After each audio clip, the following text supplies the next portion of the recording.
The 9th race is the Busher Stakes. Scratch number 3, Morning Matcha. Scratch the 3, Morning Matcha. And today's featured 10th race, the Grade 3 Gotham for 3-year-olds. Number 1, Runnin's Son of a Gun, is 1 pound over. Main track fast. We'll come back at 12:20 to recap the changes. First race post today is at 12:50. Time now for Talking Horses with Andy Serling and Greg Wolf.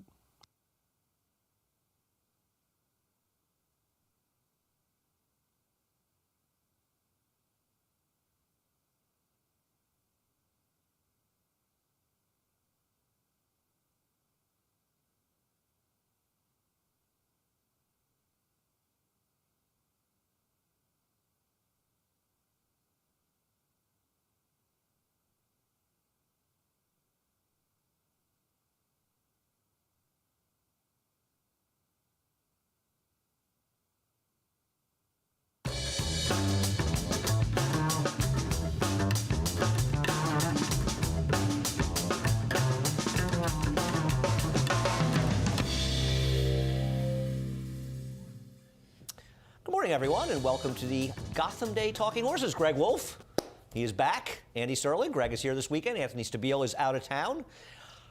Excited for Gotham Day card? Always one of my favorite cards. I always feel like it's a harbinger of spring coming.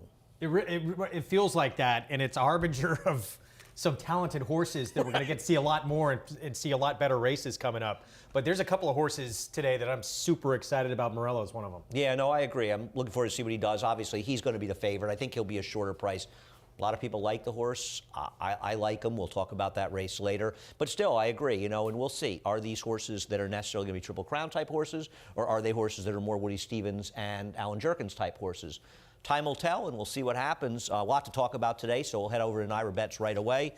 If you are not a member of Naira Bets, no better time than the present. Use the promo code NairaBets.com. Use the promo code, bonus 200. Go to NairaBets.com. We'll match the $200 of your initial deposit. Play through Naira Bets.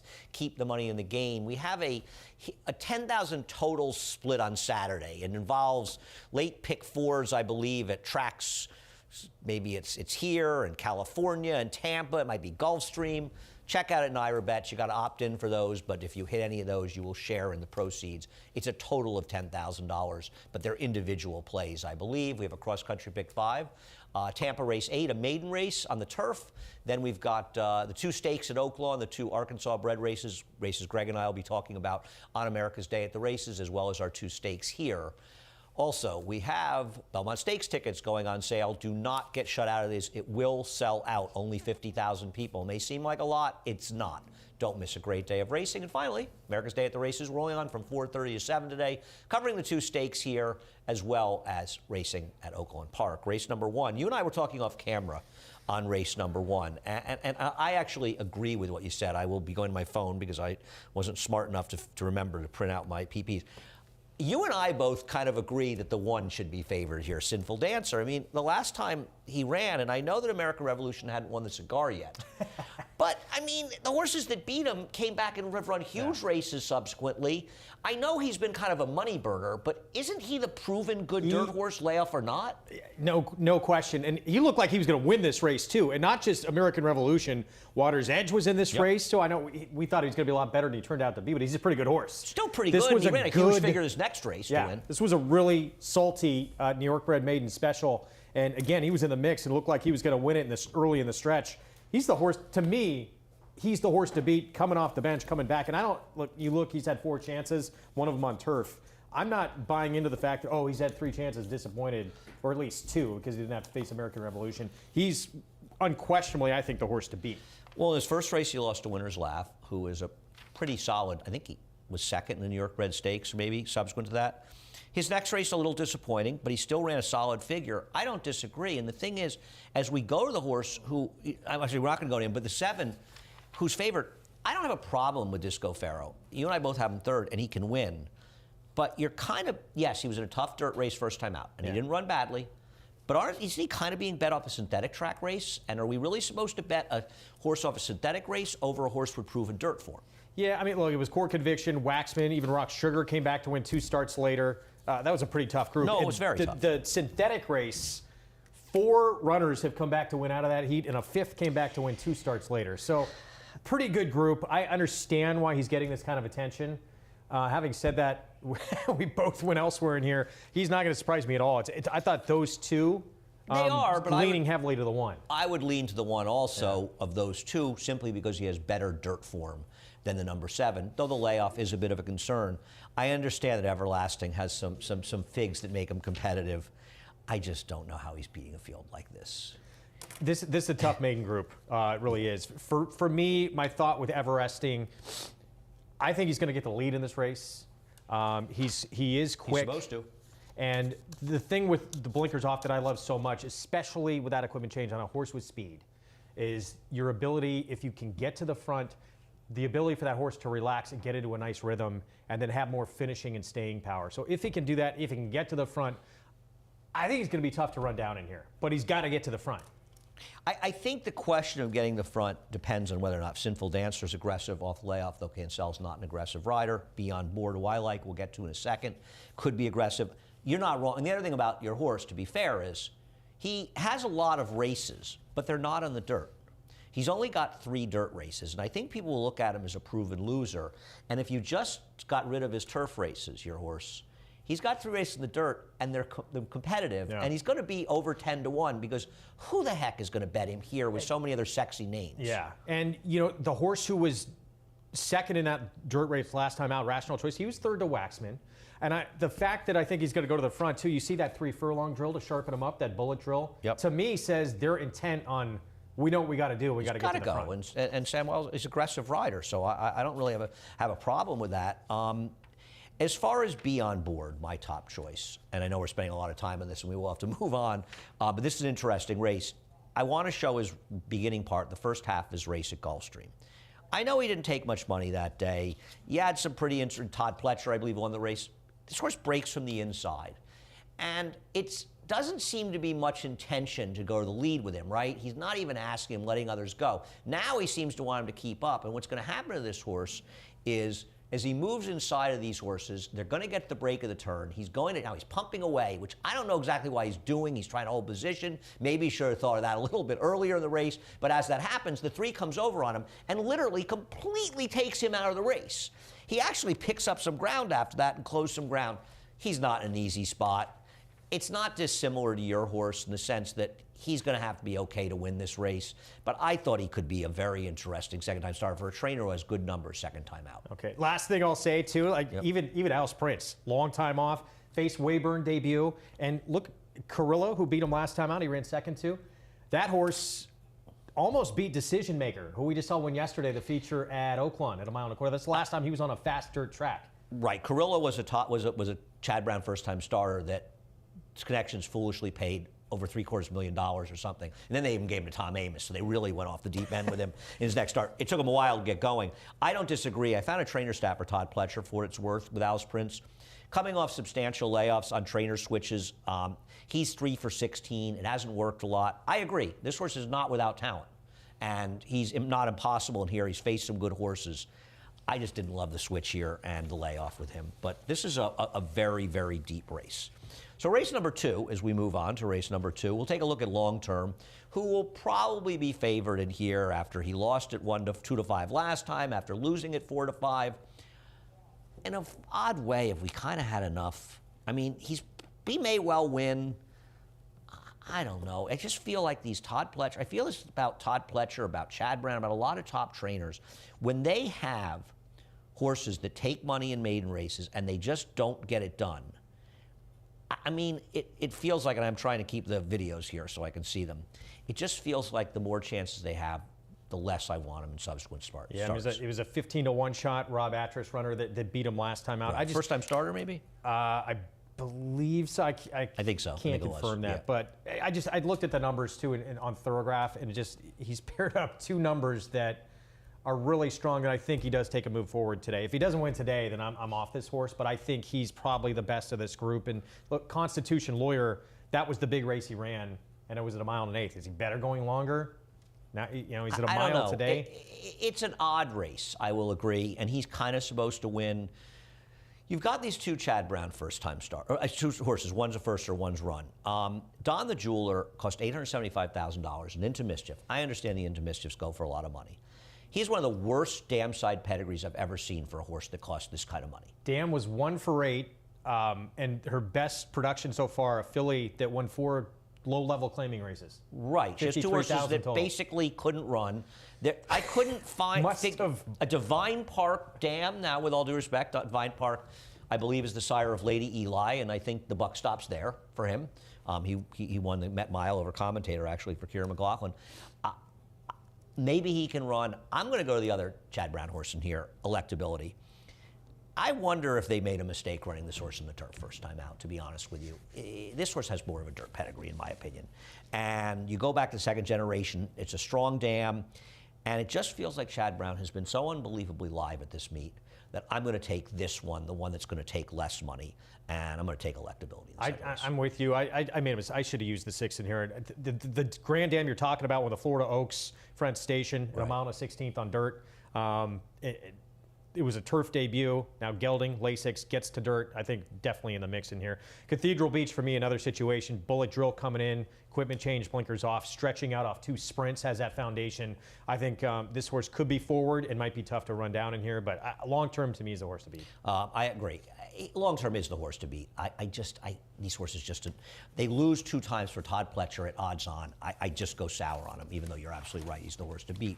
Race number 3 is the Tom Fool. It obviously didn't come up super strong, and we'll take a look at Chateau winning the Gravesend. He's looking to win this race back to back, and neither one of us is dying to pick 2 to 5 shots or 1 to 5 shots. But you've got a horse that's probably the best horse in the race, and not by a little bit, but by a reasonable amount. That's the absolute controlling speed. Greg, I don't totally trust this horse, but I can't make a case to bet against him.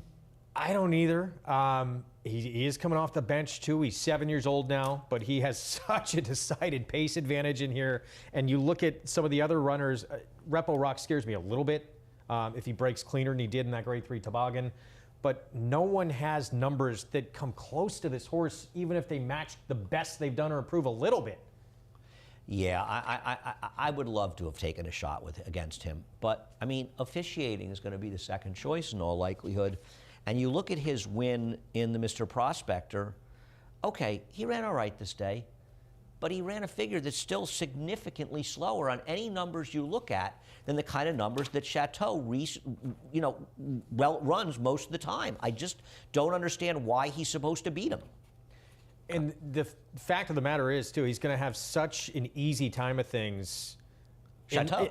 Chateau on the front end, in less Prime Factor, and I don't think Prime Factor is going to be able to put that kind of pressure on him, that he's just going to get to do it so easily and relaxed that he's going to have a huge edge in the stretch, and he's going to be gone. Everyone's going to be in chase mode early. Yeah, no, and right, and you talk about Prime Factor. The connection to Prime Factor, if they send after Chateau, what chance do they have? Yeah. So he is kind of an interesting horse to talk about him, but I don't think you're sending after Chateau and thinking this is the way to beat Chateau. It may be the way to get him beaten, but it's not the way you get the winner's circle. And, it's funny, my friend Kirk Wyckoff, who owns 3 Diamonds, he texted me early this morning. He said, did you put Prime Factor 4th so you could bet him at the windows? And I said, no, I'm thinking of keying him 4th in the Super. I understand he's a horse that they thought a lot of earlier in his career. They tried some big races, as is often the case with Todd Pletcher 2-year-olds. Broke his maiden with a big figure first time out. He's going to have to really step forward off of his last race to be competitive here, though, isn't he? Or hope Chateau doesn't show up. He is, but having said, look, he could wind up being pretty good. I mean, they put him into the Holy Bull, the second start of his career, off a 85 Beyer maiden score. He was rushed, right? And then obviously his one bad start, Fountain of Youth wasn't very good, right? But even his race 2 back wasn't good at Churchill, but maybe it took a while to get his act back. He went to the bench, right? So something happened. But he's interesting, and he could run a lot, but I just don't see him turning the tables on Chateau today. He might wind up being better further along. I agree. Chateau feels to me like a horse that can only beat himself. Yeah. And there are times in his career where he's run some clunkers. It's not like he is the most reliable horse. 3 starts ago, but right. He's run some bad races, and he kind of lost his form. He kind of got back into form. I don't fully trust him. And if somebody said to me, I'm going to take a shot against him, I'm not going to knock them. I'm just not that guy. Yeah, you look at some of the horses where he didn't get it done, with the exception of that awful race at Parks. pretty good horses that he had Yalpan, to deal with. Lackey, Ferenzi Fire. I mean, these are better horses Yeah. than he's running against. We'll see, unless you like an up-and-comer. Race number 4. By the way, David Argona texted me, and he said the second dam of that horse in the second race, the first time starter Chad Brown, is a very strong pedigree. There's a couple of Grade 1 winners in there. Oh, okay. So thank you, David. I could not find that information, so thank you. Race number 4. Speaking of David, I'm going to disagree with him. I don't see how the 1 for 30 Victory Built is favored over Breaking Stones in this race. And we'll show you Breaking Stones' last race, where he lost a race. I mean, I can understand not wanting to bet him, because he lost a race here that, in the snow, he should never have lost in a million years. The problem I have is that Victory Built really never goes off as the favorite, and he's 1 for 30 with 10 seconds. How does anybody bet a horse like Victory Built as the favorite? We'll get to him in a minute. This is unbelievable that this horse loses, right? I mean, he's so like 1 to a heartbreaking. million at this point. Jose Lezcano is going 7/8. He's a lone 4.5 leg lead in the stretch, and he gets nailed. And I will say what's funny, Roddy Valenti, who's his owner, was joking before the race, because I'm not a big fan of this horse in general, and he said, because Anthony had said in the show the horse needs less distance, and I'm like, I don't know what he needs. And Roddy said to me, no, he does need less distance, so we're hoping 7's good. And after he lost this race, he said to me, he definitely needs less distance. I mean, that was incredible. Stagger fest. It's weird. So they're adding blinkers, but cheek pieces off that can sort of serve as a type of sort of blinker at times, right? So it's almost a neutralizing move. That's a question for Maggie. You guys are smarter than me on that stuff. The cheek pieces, I know, are very exciting. So after my big diatribe you've picked on Victory Built, Anthony picked him last time, and you're picking him today. I did not like this race. I'll say this. Look, you say he's 1 for 30 coming in. It's an N2L condition. There's no consistency with anybody in this group. I will say this. He is dropping. 10 of 30 starts, he has actually showed up and hit the board. And for this level with a horse who's 1 for 30, he actually does show up and sort of produce his race fairly consistently. Which I like in here. He is dropping from 25 to 16 N2L, and the last time he was at this condition for 16, I didn't love that he veered out in the stretch, but he did battle that horse and dig in and fight all the way to the wire, so I did like that. I get it. I will never, ever pick horses like this. I just won't. I mean, you can go back and say, well, he was 8-5 and 5-2 in $12,000 non-winners of 2 lifetimes at Parks, and he still ran 2nd and 3rd. He just doesn't win. Now, could he win here? Of course he could win. I just can't play horses like this. I'm never going to bet a horse like this. I do agree. He's actually a more talented horse than the 9. He just doesn't win. Yeah. So I'm going to go somewhere else completely, and that's Bernate. And, we talked about this a bit yesterday, the number of horses that have been running on wet tracks. And I know this horse has a relatively recent race, and a couple of them where he ran okay on wet tracks. Sometimes they get older, they just don't like him anymore. And I'll say something else about him. He's been running against significantly better horses. I don't think Bernate ran that badly on December 9th when he was sort of too much in the pace. Last time out, he didn't run very well in that race. Obviously, he's going to have to improve. I'm going to hope getting back to a fast track. I mean, basically, my feeling was I can't bet Breaking Stones last time. And I'll tell you something else. Isn't he going to have to do some early running with Forgotten Mission in this race? I mean, isn't the 7 Forgotten Mission going to make Breaking Stones have to run a little bit faster? Because don't forget, he's coming out of route races where, in general, the paces haven't been quite as strong. I know it was fast 2 races back, but in general, the paces aren't that strong. Now he's going to face a horse, Forgotten Mission. You got to think Andy Hernandez, the apprentice, is going to go with him. Isn't He's this going to be in pace front, right? Yeah. Isn't the pace going to heat up a little bit? Yeah. So I just kind of thought he was vulnerable. I'm taking a bit of a shot. We'll see. We both have Jumpster 4th. He's the fuzzy in here because his race 2 back actually is good enough to give him a shot. Yeah, here. he's sneaky, and obviously something went wrong. He was in that 40 N2L, and he went to the bench. We didn't see him for a long time. Asher, against this group, world better than anyone's face, or Shar, excuse me. Shar? So yeah, he's kind of the. He's a fuzzy. We don't know what we're going to get, but he could jump up for sure. And if you're not thrilled with the 1 and 9, I think sometimes race like this, you're kind of supposed to say, what if the 1 and 9 weren't in here? Who am I supposed to like? And maybe that's a little bit what I did. Race number 5. I think one of the decisions of race number 5, the biggest decision is, and you and I went in opposite directions, and I don't know which one of us is right. What do you do with a sensible conclusion, Kong loves a fight race? Because it got a low buyer figure. But sensible conclusion showed in the 7 furlong 1 turn race how much faster he can run prior to that. And look at Manny looking back, by the way. I know. Usually when you do that, you got to feel pretty good about your chances. Yeah, I was going up to the set, and I left the TV at this point because the race was over, and I was going to meet you on the set for the show because the race was like right before the show started, and I just assumed he won. And I got to the set, and you said to me, "Can you something like, can you believe that horse just lost?" And I went, "Wait, who just lost?" And you said, Now I think that it's arguable that the figure for sensible conclusion, not Kong loves a fight, is much more a function of the distance. It's like if that race was a mile, he might have run a 63 buyer figure. Okay. But the last furlong kind of made him run slower. Is that like a reasonable concept? Yeah, no, well, he ran the 65 going 7/8, right? And he was in front and cruising at this race at the 8th pole, and it feels like it was the last furlong where he just completely emptied out. That's my thought, and that's why I wound up picking him on top. I think the cut back to a mile is going to be big for him. He just was weary as can be, as you saw in that start. I went in a different direction here. I mean, obviously, they're first-time starters. I thought State Planning was really running at the end last time.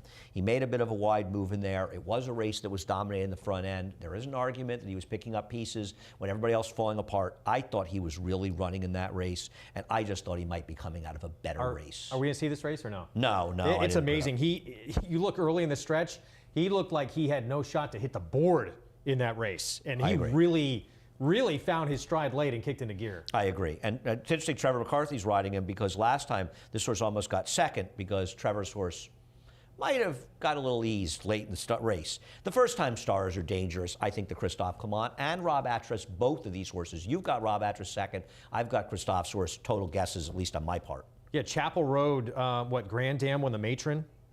Yes. Second in the Mother Goose. Was a Oh, what a windfall. Oh, yeah, it was a Phipps horse. She was a very nice horse, yeah. And then with Double Maker, Dam was a State Bred Stakes winner, but did produce a Fleet Indian winner, making sense. Was she Pletcher? No, she was Bruce Brown, I think. Okay. I think she was Bruce Brown. I like this horse's 2-year-old sales work, Double Maker. I thought this horse worked well at 10 2/5, but I like the way he went. First timers at a mile, but they're not going to have to be killers to win here. Yeah. That's the first half. We've got a lot more to come. We'll take a quick break. We'll be right back. Who you betting on? How about an app created specifically for horse racing? Naira Bets. We specialize in thundering hooves, fist pumping, and boosting your bankroll with robust weekly promotions. And offer betting tips from actual horse racing experts. Bet all day and night, nationwide. Get the action and thrill of horse racing with Naira Bets.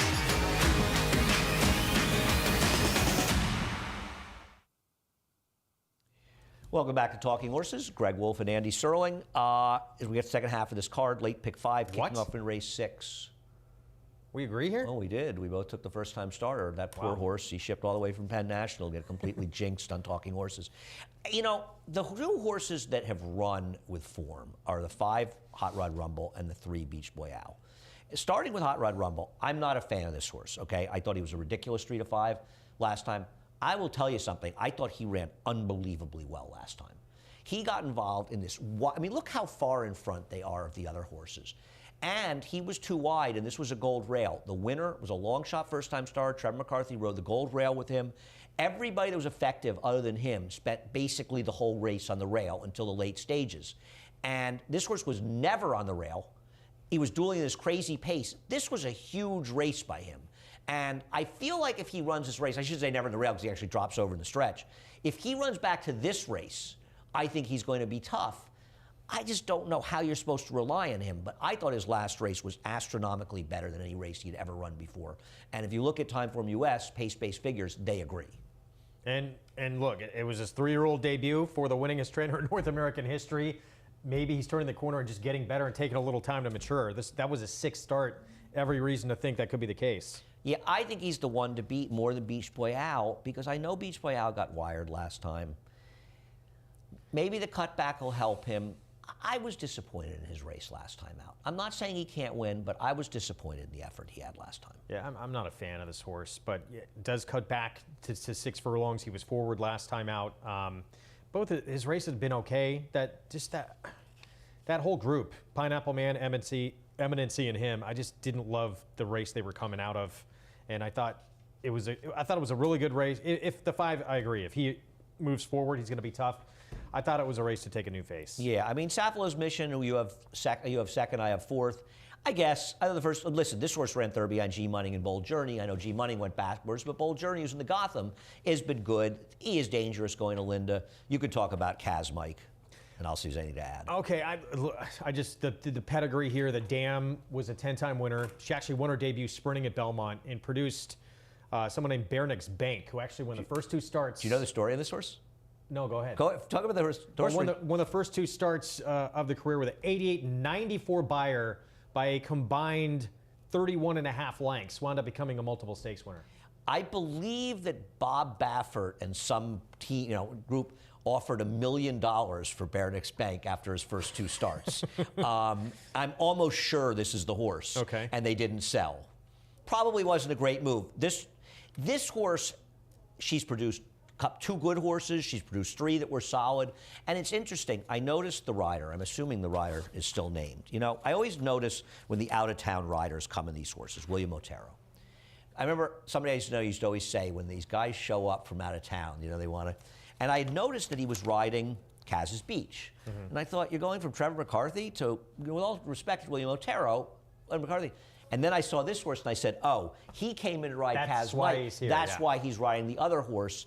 I agree. I think he's interesting. I'm afraid that you, me, and a bunch of other people have noticed this as well. But I agree. I thought he was a very interesting, as opposed to a horse like the 6, Oregano, this is a turf pedigree, Oregano's pedigree. Our horse is a big dirt sprint pedigree.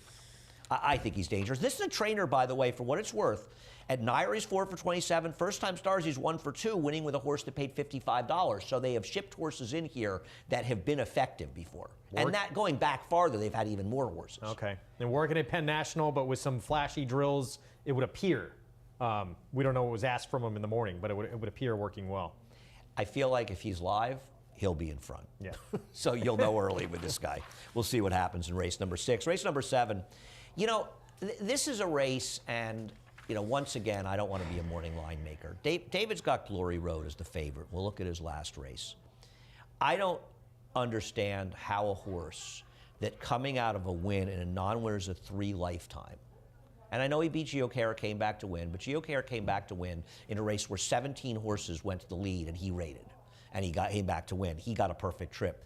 I think, people may see 35,000 out of 20, but he's not dropping. He's moving up in class. Yeah. He's running against a lot of hard knockers in here.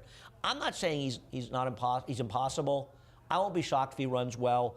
He's a last time was the time horse, and I think he's just in such a tougher race today.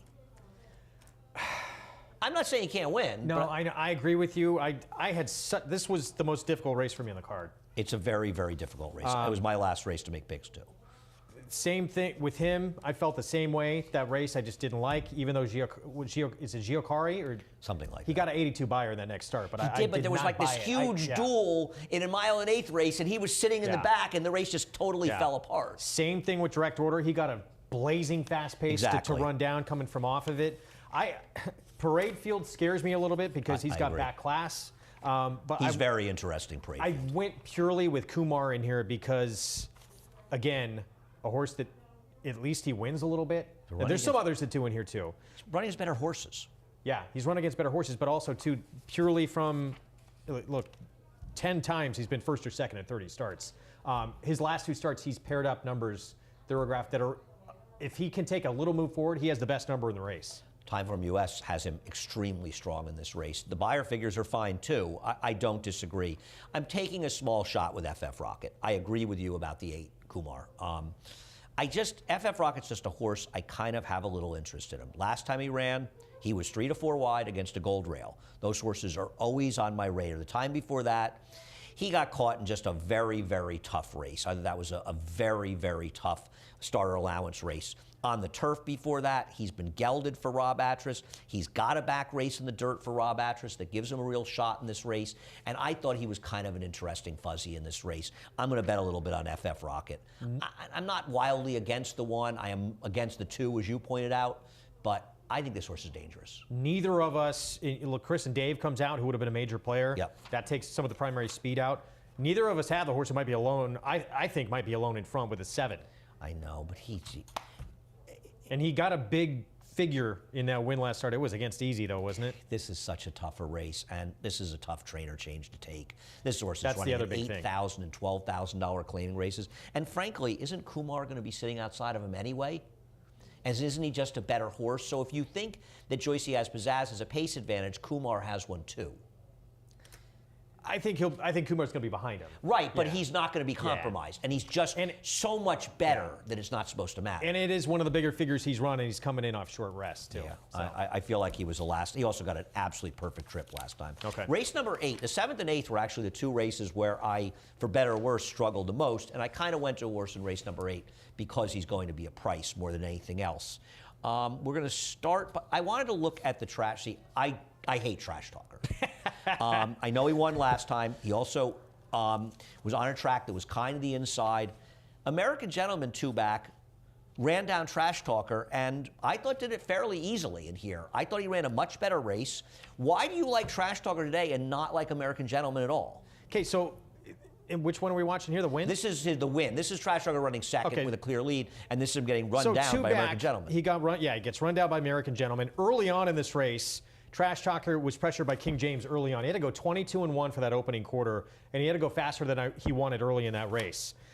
To me, he gets a clear lead in here. He's not going to have that early pressure he had to deal with in that race, and that's what happened last time when he just blitzed and went away. The big concern for me with him, though, is now he's coming back on short rest off a figure that is the biggest figure he's matched in his career, 13 days rest. The last time he ran that figure, he was gone for 57 days. Now, maybe his next start was on the slop. Maybe he didn't like the slop. That was his only time on an off track, but he didn't back up that figure. Yeah, I think you can give him a pass for that. That's also a race that collapsed. Yeah, and I also think you give him a pass for, as I said, that American Gentleman race because he did get pressure on the front end. So, but it's still a question. He ran a little better than American General.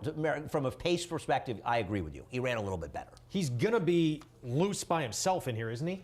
He is faster than Castle Chaos. I will not. He's faster than American Gentleman. Yeah, he's supposed to be in front. I don't disagree. Bust and Shout, don't you think Bust and Shout's going to go a little bit? I mean, I think he's faster than Bust and Shout, but Bust and Shout's pretty quick. I just think he's quicker. I don't like this horse. Okay, we disagree. It's fine. I'll tell you something funny about the entry here. Stand Up has a very big dirt pedigree. Really? He's never run in the dirt. He's after Kobe's back, as well as Well Stated, who's a very good dirt horse that beat Triniberg in the Gallant Bob. Triniberg went back and won the Breeders' Cup Sprint after that. The one thing I'll say is his original trainer was Todd Pletcher, and Todd Pletcher started him out in turf sprints, and he knew exactly who he was related to. So the fact that Todd ran him on the turf means he probably didn't show him anything in the dirt. He's probably just coming back as a prep, and obviously you bet off that. It is just funny how much dirt pedigree Stand-Up has. I saw this race a little differently. I'm going to like American Gentleman. I just think he may be a little bit better. And last time out, he had no chance getting burned up against much better going a mile. And I don't think he'll be that badly compromised by the 6 Trash Talker. I think he can sit close. I'm taking a small shot with Fitzpatrick. I realize I'm probably taking a bit of a stab because for the most part, he's just not fast enough to win this race. Having said that, I actually thought he ran pretty well last time. He engaged in the pace. That pace fell apart in that race. He held on to run a respectable race at over 50-1. Maybe the light kind of went off last time. And I think there is an argument that this is a horse that has improved since he's gone to Mark Hennig. And maybe he's turning his career around, and he's also going to be 12-1 in this race. Or I don't think he'll be as low as 6-1. Maybe I'm wrong. I think he's going to. There's too many horses that are going to take money ahead of him. I thought he'd be bigger. 6-1's no bargain if David's right. I think he's going to be longer than that, and I just took a shot at a price with him. But I'm going to use basically the two and 7. Wow, that's You surprise pick. He could be an improving horse. Back to, and you faced Southern District, 3 jokers last time out. Time for him loved that race. Time for him gave that horse the best figure of anybody coming into this race, except for Castle Back to Kaz's Beach for a minute. that made me kind of look at him a little more too, because he faced core conviction 3 jokers last time. It was a tough A other than, right? I agree. But ultimately, I left. It's a tough race. I think Kaz's Beach is a tricky horse to ride because you got to time his move well, or he's got a little hang in him. And I think Trevor McCarthy is somebody who figured this horse out better than anybody else, so I'm not sure he'll benefit. But look, upside-wise, Castle Chaos he's exciting. He could be getting better, slightly raced. He's kind of the horse to beat in here, to be honest. We're both going to try to beat him, but he's kind of the horse to beat. He ran fine last time. I thought his last race was good. No, I don't have a knock on him. He's running against good horses. Stake races, you got to move. Here we go. So, Big Scratch, Morning Matcha, they're coming out. I don't know. You and I basically do the same thing with Radio Days. I read something foolish that Dylan Davis said, that he was against the bias or she was against the bias. We'll take a look at her last race. She was not against the bias, Dylan. She ran against a horse that just ran too well for her. That track was very fair from what I could see looking at the dirt races down there. I just think she ran to a buzzsaw. She got to her, and she couldn't beat this. This is a Brad Cox horse that improved. Yeah, went gate to wire. She's won 3 straight. This girl with a dream. And look, Radio Days left herself too much to do early out of the gate, right? Maybe she just, it's just too hard to catch up to her. Maybe she just lost to a horse that ran too well. I mean, I'll put it this way. If she runs a figure in the mid-80s in this race, I think she's going to win. She's got to break a little better. Do you not think, is Magic Circle? I don't like Magic Circle. You don't like her at all, huh? Well, I scratched her for 3rd. Could it be another scenario that we just saw there? She is the controlling speed. I don't disagree. She is the controlling speed in here. I think that Manny Franco needs to be more aggressive. And the reason, 2 reasons I'm against Magic Circle. As we show her we're actually going to show the Demoiselle. Is she rode a gold rail last time, so her last race, in my opinion, we dressed her up. I do think that Rudy Rodriguez would agree with me that she's probably better going a mile and 1.8. But the rail, the track bias really carried her last time.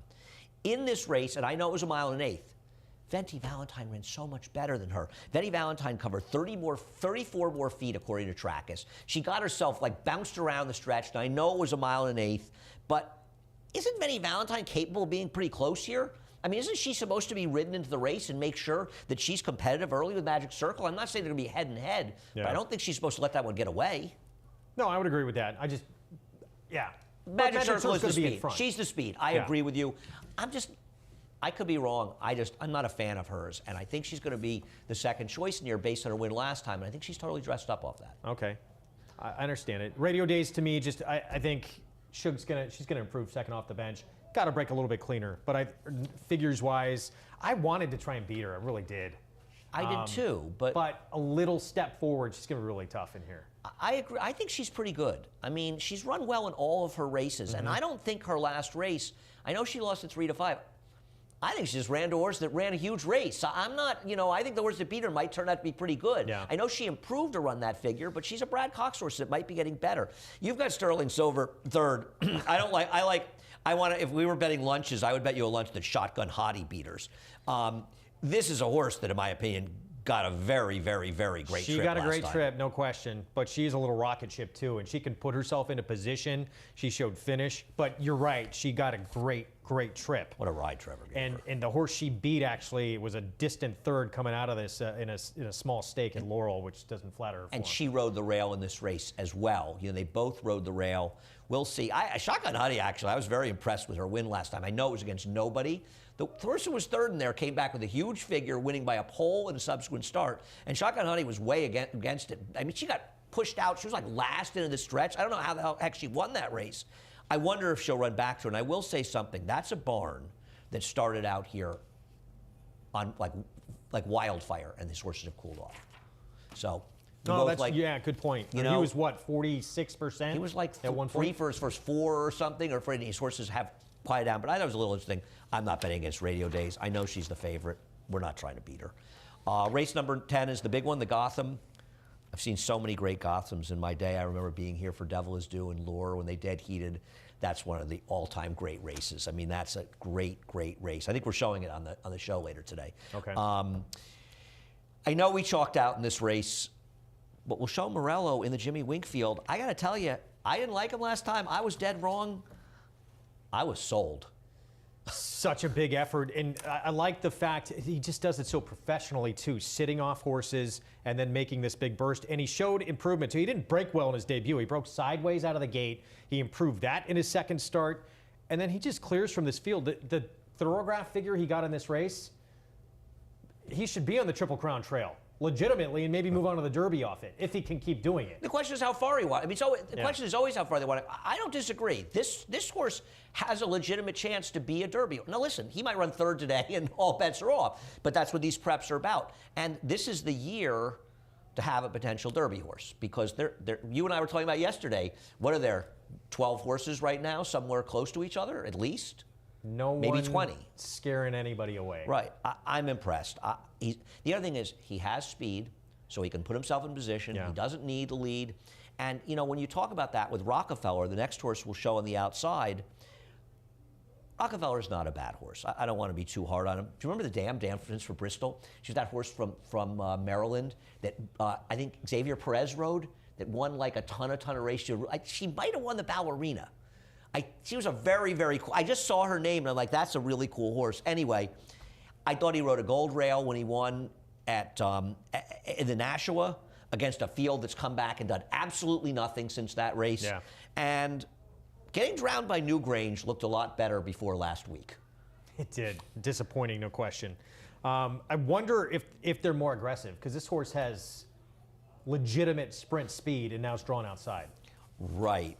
I agree, but the problem, and we'll go to Dean's list last races, what is being more aggressive going to do for him against this horse? Because this horse is fast. And one thing about Todd Pletcher, he doesn't rate speed horses. I love this stretch stool.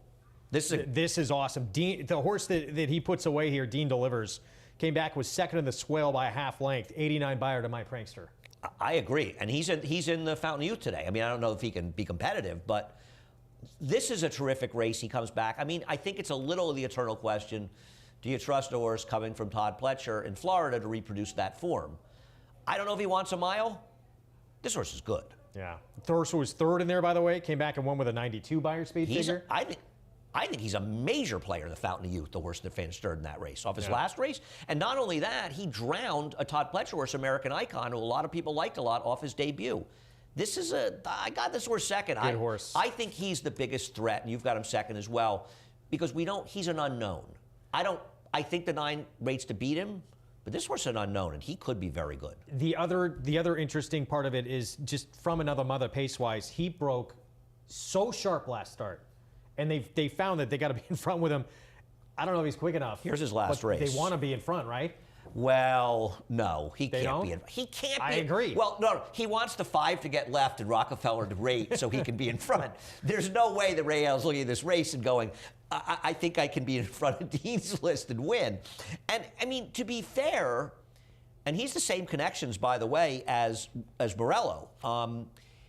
It's not a bad race for him to rate, in the sense that if he's going to actually be a Triple Crown type contender, and that's a long way from being true, though he has kept some good company and run some good races, he's going to have to show whether or not he can rate in all likelihood. So you're going to have to bury him a little bit today and see if he can run. I think his last race, that figure, is not being backed up by subsequent performances, and I think he was with the racetrack, so he's dressed up, but he's not some sort of bum. It's not like he's never run well before. So what about Glider? You have Glider nowhere. Isn't Glider the obvious closer in a race packed with speed? And, well, he faced a horse, too, that's maybe going to make an impact before it's all said and done on the Triple. Emmanuel, who undefeated for Pletcher, more than ready. could be favored in the Fountain of Youth. Yeah. I'm not sold on Emmanuel. I think Well, we'll find out. We don't know. right. That race will be run after this. Emmanuel's running in the Fountain of Youth. I think it's a little bit after this one. Is it? Yeah. I don't know. I mean, I think Glider's a horse you want to use if you're worried it's going to fall apart. That's the only thing I thought about him. So I'm going to throw him in. Yeah, I mean, I guess in a lot of ways, it's the race is. Trevor McCarthy is going to have a huge say in here on how aggressive he is early, right? I agree. And Bold Journey, too. He's not slow. You know, what do you do with him? I mean, it's the eternal question. It looked to me like he fell apart last time, but the figure says I was dead wrong. The figure says he didn't fall apart. He just got run down. But what's he going to do in here? Still was just. I Obviously, don't like him. Yeah, it's just. He fell apart a little bit, didn't he? He did, I think, but the figure says he didn't. And Time for US had a fast race. It's, you know, you have to be careful about seeing with your eyes, and you look at figures, and that's why we always say look at the figures. We're out of time, so we got to go. But looking forward to it. We'll be talking about this much more on America's Day at the Races as well. Head over to Naira Bets if you're not a member. Use the promo code bonus200. Go to nairabets.com, sign up, become a member. 10K split, look over at how it works. It's on 4 different pick 4s, pick 5s out of town. If you hit them, each one of them you split. We've also got a cross-country pick 5, which involves the 8th, a maiden turf race at Tampa, big field, 2 stakes at Oaklawn, the Down the Dusty Road, and the no double, an incredible Archie Bred in the 2 stakes here as well. Belmont Stakes tickets on sale. Do not get shut out. They will sell out. They will, I promise. And 4:30 to 7 o'clock, America's Day at the Races here in Oaklawn. Greg and I, and the usual cast of characters. Greg, it's been fun. We'll do it again tomorrow. Looking forward to the show later today. Have a great Gotham Day. Johnny I up next. Reprise, Scratches and Changes.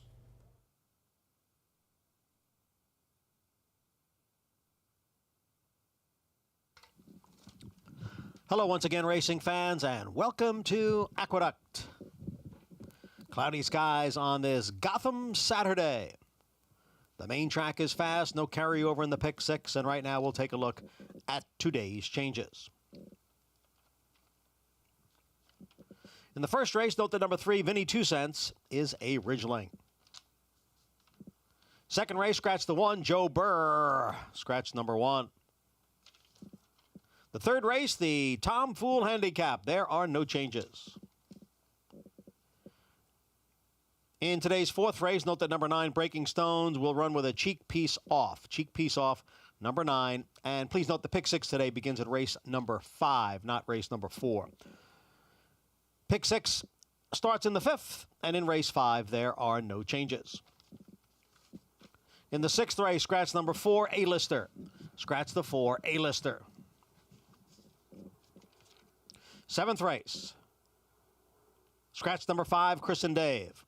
Scratch the 5, Chris and Dave.